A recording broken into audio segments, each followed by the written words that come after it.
స్వామియే శరణమయ్యప్ప.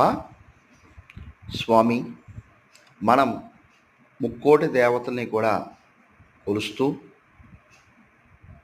మనం వాడపల్లి వెంకటేశ్వర స్వామి వారి దర్శన భాగ్యం, ఆ స్వామి అనుగ్రహం కృపతోటి వాడపల్లి వెంకటేశ్వర స్వామి గుడికి వెళ్ళానండి. అక్కడ 7 రోజులు 7 ప్రదర్శనలు చేయడం వల్ల సకల దోషాలు, సకల పాపాలన్నీ తొలగుతాయండి. ఇది వాడపల్లి క్షేత్రము తూర్పుగోదావరి జిల్లా రావులపాలానికి 12 కిలోమీటర్ దగ్గరలో ఉందండి. ఇది ఈ వాడపల్లి క్షేత్రము. ఈ స్వామి మహిమ అంత కాదండి, అది చెప్పుకోకుండా ఉన్న అంత ఆనందం ఉందండి. ఆ మహిమ అంత జనం అండి, జనం ఇది అంతా కూడా ఆ మహిమ ఆ వాడపల్లి వెంకటేశ్వర స్వామికి. నమో